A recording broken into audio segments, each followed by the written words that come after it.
Bugun men pensiya guvohnomasi haqida gapiraman. Ko'pchilik bu hujjatni faqat pensiya olayotganimni tasdiqlovchi qog'oz deb biladi.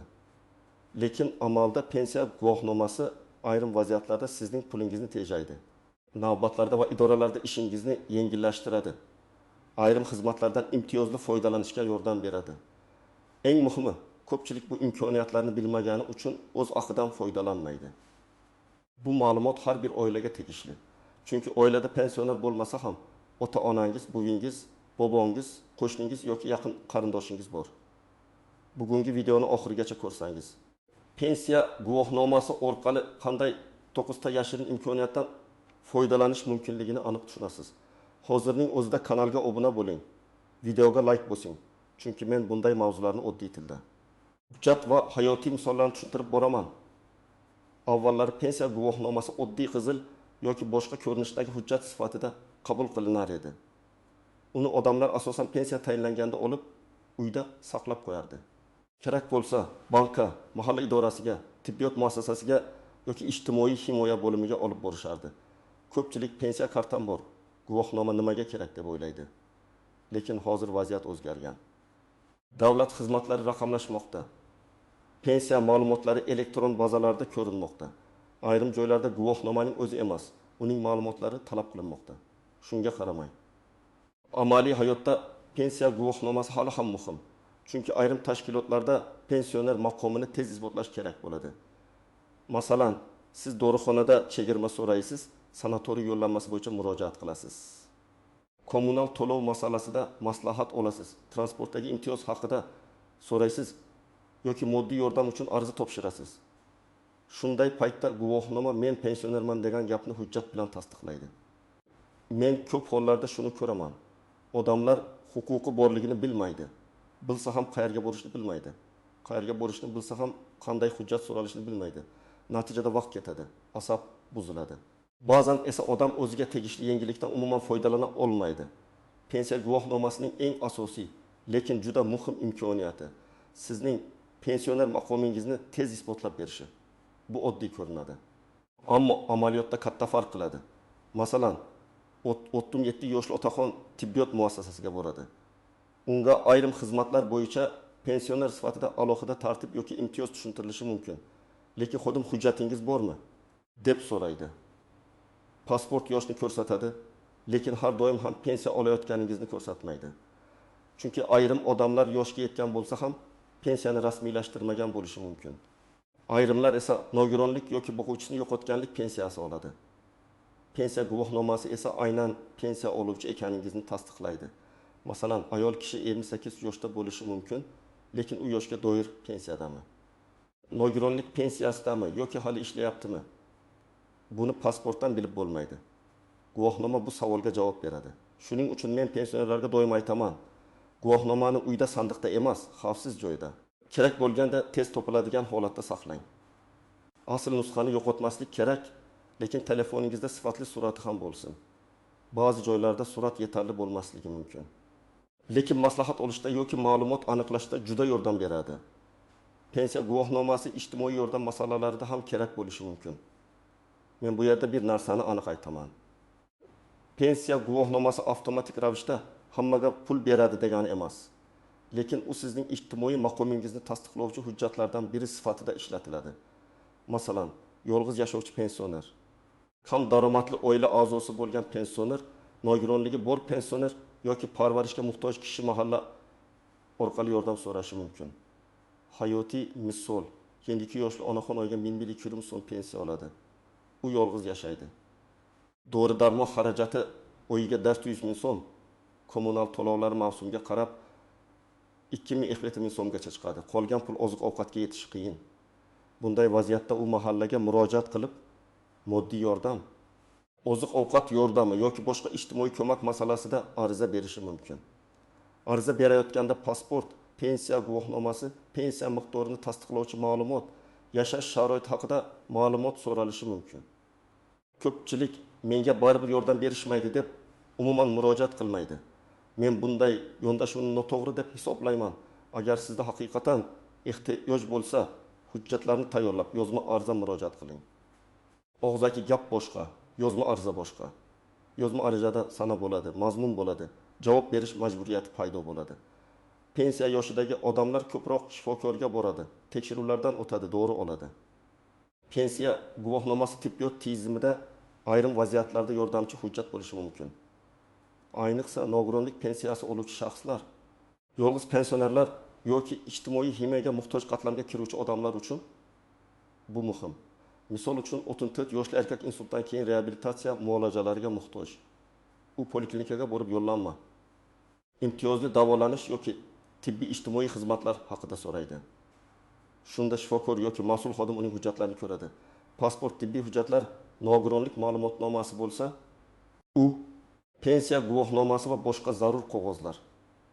Guvohnoma uning doimiy pensiya oluvchi shaxs ekanini ko'rsatadi. Bu yerda nozik jihat bor. Hamma tibbiy xizmatlar pensionerga bepul degan gap noto'g'ri. Bepul xizmatlar ro'yxati. Yo'llanma tartibi hududiy tibbiyot muassasasi talablari alohida bo'ladi. Shuning uchun men doim tavsiya qilaman. Menga nima bepul deb umumiy so'ramang. Aniq so'rang. Mening tashxisim bo'yicha qaysi tekshiruvlar bepul? Yo'llanma olish tartibi qanday? Nogironlik yoki pensiya maqomi bo'yicha qanday yengillik bor? Qaysi hujjatlarni olib kelishim kerak? Shunda sizga aniqroq javob berishadi. Ko'p pensionerlar sanatoriy yo'llanmasi faqat tanish-bilish orqali olinadi deb o'ylaydi. Men buni eng xavfli xatolardan biri deb bilaman. Yo'llanma olish tartibi hudud, toifa, sog'liq holati va mavjud imkoniyatlarga qarab farq qilishi mumkin. Lekin pensioner hujjatlari bu jarayonda muhim o'rin tutadi. Masalan, 7 yoshli ayolda qon bosimi, bo'g'im og'rig'i va qandli diabet bor. U yiliga bir marta sanatoriyga borishni xohlaydi. Birinchi qadam oilaviy poliklinikaga murojaat qilish. Shifokor uning sog'lig'ini baholaydi. Sanatoriy davolanishi mumkinmi yoki mumkin emasmi, shuni ko'radi. Keyin tegishli yo'llanma yoki tavsiya masalasi ko'rib chiqiladi. Bu jarayonda pasport, tibbiy karta, pensiya guvohnomasi, nogironlik hujjati bo'lsa, u ham kerak bo'lishi mumkin. Raqamli misol qilaman. Agar sanatoriy xizmatining bozor narxi 30 ming so'm bo'lsa, imtiyozli yo'llanma yoki qisman qoplash orqali pensioner ancha kam xarajat qilishi mumkin. Har doim ham bu idish foiz bepul bo'lmaydi. Ba'zan navbat bo'ladi. Ba'zan tibbiy ko'rsatma talab qilinadi. Ba'zan hujjatlar to'liq bo'lmagani uchun odam qaytib keladi. Shuning uchun men har bir pensionerga aytaman. Sanatoriy masalasida faqat eshitdim degan gap bilan yurmasdan, o'z poliklinikangizdan yozma yoki aniq og'zaki tartibni so'rang. Pensiya guvohnomasi ayrim kommunal va uy-joy masalalarida ham sizning maqomingizni tasdiqlash uchun kerak bo'lishi mumkin. Men bu yerda ehtiyotkorlik bilan tushuntiraman. Kommunal to'lovlar bo'yicha imtiyozlar hamma pensionerga bir xil beriladi deb o'ylash xato. Imtiyozlar odatda toifa, hudud, qonunchilikdagi aniq mezonlar, nogironlik holati, urush qatnashchisi yoki unga tenglashtirilgan maqom, yolg'iz yashash kabi omillarga bog'liq bo'lishi mumkin. Hayotiy misol: bir pensioner oilada 5 kishi yashaydi. Ikkinchi pensioner esa yolg'iz yashaydi. Daromadi faqat pensiya. Ularning ehtiyoj darajasi bir xil emas. Shuning uchun kommunal to'lov bo'yicha yordam yoki kompensatsiya masalasida hujjatlar alohida tekshiriladi. Pensiya guvohnomasi bu yerda men pensionerman degan maqomni ko'rsatadi. Lekin yakuniy qaror boshqa hujjatlar bilan birga ko'riladi. Agar siz kommunal to'lovlarni to'lashda qiynalayotgan bo'lsangiz, birinchi navbatda mahallaga boring. Keyin zarur bo'lsa, tuman ijtimoiy himoya organlari yoki tegishli kommunal tashkilotdan tartibni so'rang. Arizada aniq yozing. Men pensionerman, daromadim falon so'm, kommunal to'lovlarim oyiga taxminan falon so'm, dori-darmon xarajatlarim bor. Yordam yoki mavjud imtiyozlar bo'yicha tushuntirish berishingizni so'rayman. Bunday yondashuv sizni umumiy gapdan aniq jarayonga olib kiradi. Pensiya guvohnomasi bank xizmatlarida ham ahamiyatli bo'lishi mumkin. Bugun pensiya ko'pincha bank kartasiga tushadi. Lekin ba'zi holatlarda bank xodimi pensiya oluvchi ekaningizni aniqlashi, pensiya kartasi, qayta rasmiylashtirish, ishonchnoma, karta yo'qolishi, naqd pul yechish, mobil ilova ulash yoki hisob ma'lumotlarini tekshirishda qo'shimcha hujjat so'rashi mumkin. Masalan, 75 yoshli otaxon kartasini yo'qotdi. Bankka boradi. Pasporti bor, lekin pensiya aynan qaysi hisobga tushayotgani, karta qanday turda ekani, pensiya to'lovi bilan bog'liq xizmatlar haqida aniqlik kerak bo'ladi. Pensiya guvohnomasi bu jarayonda yordamchi hujjat bo'lishi mumkin. Albatta, bankning asosiy talabi shaxsni tasdiqlovchi hujjat bo'ladi. Lekin pensiya guvohnomasini yo'lingizda olib borish ortiqcha emas. Yana bir muhim masala kredit va qarz. Ba'zi pensionerlar pensiya olgani uchun kredit olish mumkin deb o'ylaydi. Ayrim banklar pensionerlarga kredit mahsulotlari taklif qiladi. Lekin men ekspert sifatida ogohlantiraman. Pensiya daromadingiz kichik bo'lsa, kreditga juda ehtiyot bo'ling. Masalan, pensiya 1 million 500 ming so'm, kredit to'lovi oyga 600 ming so'm bo'lsa, sizda 900 ming so'm qoladi. Agar dori-darmon, oziq-ovqat va kommunal to'lovlar qo'shilsa, bu juda og'ir bo'lishi mumkin. Pensiya guvohnomasi moliyaviy xizmatga kirish eshigini ochishi mumkin, lekin qaror qabul qilishda ehtiyotkorlik kerak. Transport masalasida ko'p savollar bo'ladi. Kimdir pensionerlar bepul yuradi deydi. Kimdir faqat ayrim kunlarda deydi. Kimdir faqat ayrim to'yfalar uchun deydi. Bu yerda eng muhim qo'yda shuki, transport imtiyozlari hududga, transport turiga va shaxsning to'yfasiga qarab farq qilishi mumkin. Pensiya guvohnomasi esa sizning pensioner ekaningizni tasdiqlash uchun kerak bo'lishi mumkin. Masalan, ayrim jamoat transporti tizimlarida yo'sh, ijtimoiy maqom yoki maxsus toifaga qarab chegirma yoki bepul yurish tartibi bo'lishi mumkin. Lekin nazoratchi yoki xodim sizdan hujjat so'raganda, men pensionerman degan gapning o'zi yetmasligi mumkin. Pasport yoshni ko'rsatadi. Pensiya guvohnomasi esa maqomni ko'rsatadi. Men amaliy maslahat beraman. Safarga chiqishdan oldin o'zingiz yashayotgan shahar yoki tuman transport boshqarmasi, avtobus parki, metro yoki temir yo'l kassasidan aniq so'rang. Savolni umumiy bermang. Masalan, yoshga doir pensioner sifatida qanday chegirma bor? Nogironlik pensiyasi oluvchi sifatida qanday hujjat ko'rsataman? Guvohnoma asl nusxasi kerakmi yoki elektron ma'lumot yetarlimi? Shunda noqulay vaziyatga tushmaysiz. Pensiya guvohnomasi notarial yoki vakillik ishlarida har doim asosiy hujjat bo'lmasligi mumkin, lekin ayrim vaziyatlarda muhim ma'lumot manbai bo'ladi. Masalan, pensioner sog'lig'i sababli bankka bora olmaydi. U farzandiga ishonchnoma bermoqchi. Notarius shaxsni tasdiqlovchi hujjatlarni, muomala layoqatini, hujjat mazmunini tekshiradi. Pensiya guvohnomasi esa uning pensiya oluvchi ekanini tasdiqlashda qo'shimcha ahamiyatga ega bo'lishi mumkin. Boshqa misol, pensioner vafot etganidan keyin oila a'zolari pensiya to'lovi, dafn puli, meros yoki bankdagi qoldiq mablag' masalasida murojaat qiladi. Bunday holatda pensiya guvohnomasi, pensiya kartasi nusxasi, o'lim haqidagi guvohnoma, qarindoshlikni tasdiqlovchi hujjatlar kerak bo'lishi mumkin. Men oilalarga doim aytaman, yoshi katta insonlarning hujjatlari tartibli papkada tursin. Pasport, pensiya guvohnomasi, tibbiy hujjatlar, bank kartasi ma'lumotlari, mulk hujjatlari alohida saqlansin. Bu hurmatsizlik emas.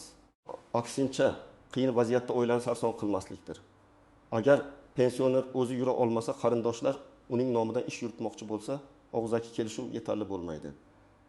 Ishonnoma, tibbiy xulosa, vakillik huquqi kabi masalalarni qonuniy rasmiylashtirish kerak. Pensiya guvohnomasi bu jarayonda bitta bo'lak, lekin tartibli hujjatlar tizimining muhim qismidir. Eng yashirin imkoniyatlardan biri, pensiya guvohnomasi orqali siz o'z pensiya ma'lumotlaringizni tekshirishga odatlanasiz. Ko'pchilik pensiya tayinlangandan keyin bo'ldi, endi shunaqa ekan deb yuraveradi. Lekin pensiya miqdori, staj, ish haqi ma'lumotlari, ustamalar, qayta hisob kitob masalalarida xatolar bo'lishi mumkin. Masalan, odam 35 yil ishlagan, lekin hujjatlar to'liq topshirilmagani uchun hisob kitobda faqat 20 ta ish haqi ma'lumotlari keyin topiladi. Yoki ayol kishi bolani parvarish qilgan davr, ayrim mehnat davrlari. Imtiyozli staj masalalarini aniqlashtirmagan bo'lishi mumkin. Bu holatda pensiya guvohnomasi bilan birga pensiya ishini ko'rib chiqish, pensiya jamg'armasi bo'limiga murojaat qilish, arxiv ma'lumotlarini yig'ish kerak bo'ladi. Rag'am bilan tushuntiraman. Agar qayta hisob kitob natijasida pensiya oyiga 1200 ming so'mga oshsa, bu bir yilda 1800 ming so'm degani. Agar 3000 ming so'mga oshsa, bir yilda 3600 ming so'm bo'ladi. Bu pensioner uchun juda katta pul. Shuning uchun men har bir odamga aytaman, pensiyangiz tayinlangan bo'lsa ham hujjatlaringizni bir marta tahlil qiling. Ayniqsa eski mehnat daftarchasi, arxiv ma'lumotlari, sobiq korxonalar, harbiy xizmat, imtiyozli ish sharoitlari, tug'ruq va bola parvarishi davrlari bilan bog'liq savollar bo'lsa, befarq bo'lmang. Endi eng muhim savol. Kimlar bu mavzuga jiddiy qarashi kerak?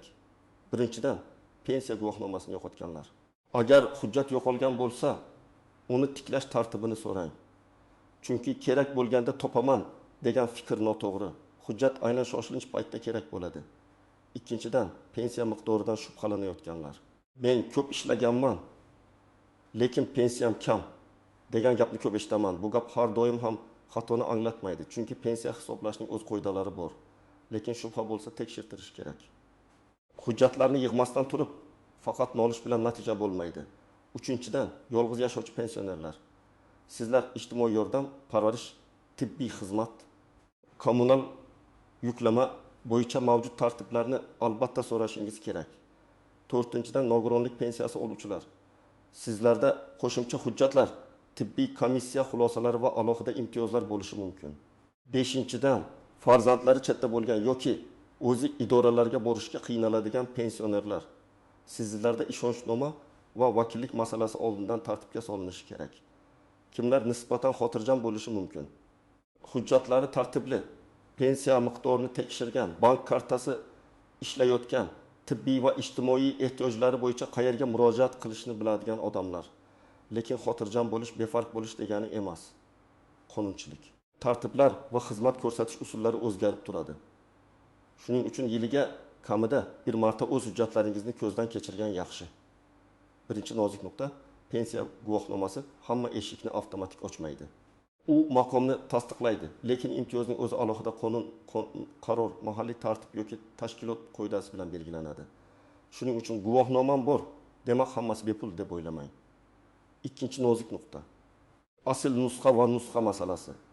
Ba'zi joylarda oddiy nusxa yoki telefondagi surat yetarli bo'lishi mumkin. Ba'zi joylarda asl nusxa talab qilinadi.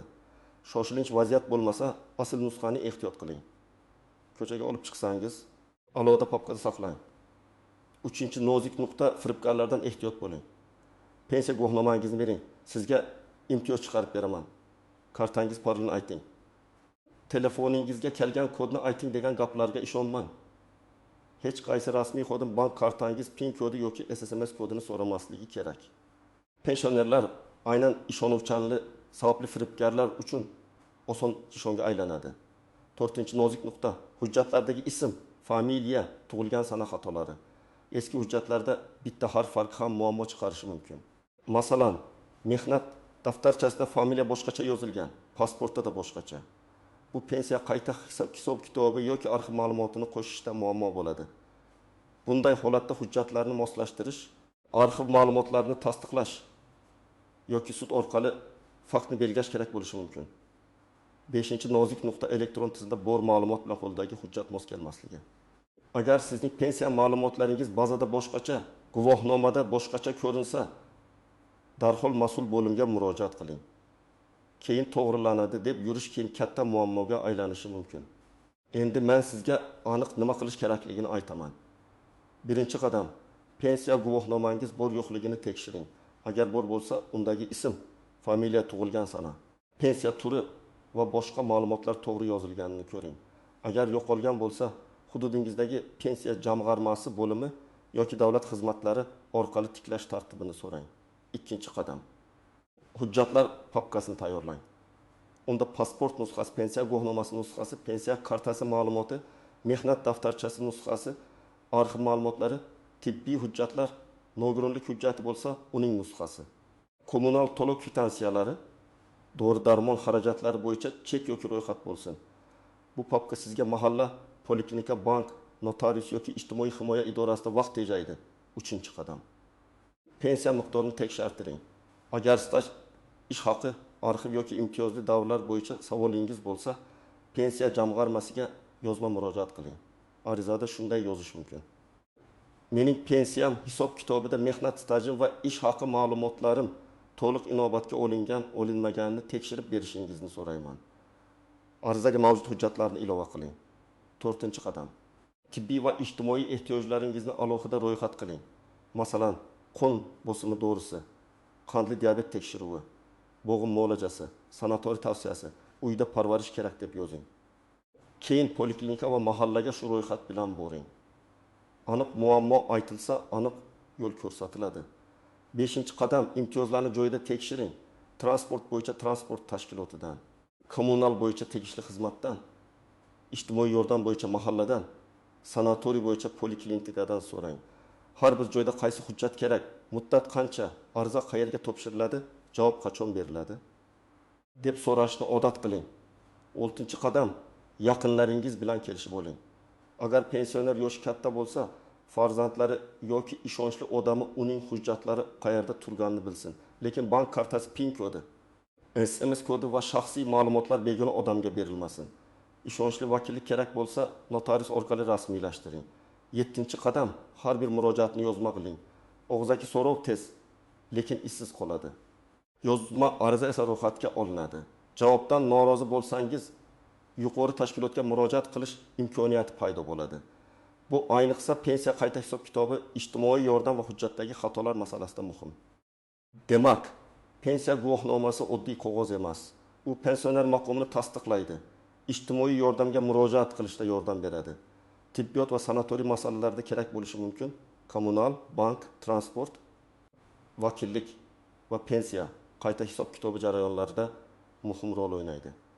Lekin eng asosiy qoida shuki, guvohnoma imkoniyat beradi. Natija esa sizning hujjatlarni to'g'ri yig'ishingiz, aniq savol berishingiz va yozma murojaat qilishingizga bog'liq. Men sizdan iltimos qilaman, bugun uyda o'zingizning yoki ota-onangizning pensiya guvohnomasini tekshirib ko'ring. Hujjatlar tartib bilanmi? Nusxalari bormi? Pensiya miqdori bo'yicha savol yo'qmi? Ijtimoiy yordamga ehtiyoj bormi? Bularni birma-bir ko'rib chiqing. Izohlarda yozing. Siz pensiya guvohnomasining qaysi imkoniyatidan foydalangansiz yoki qaysi masalada qiynalyapsiz? Balki sizning savolingiz keyingi videoga mavzu bo'ladi.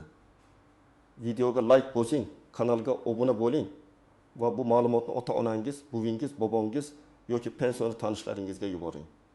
Chunki ba'zan bitta to'g'ri ma'lumot odamning oyiga 100 minglab so'mini, ba'zan esa yillar davomida yo'qotgan haqqini qaytarishga yordam beradi.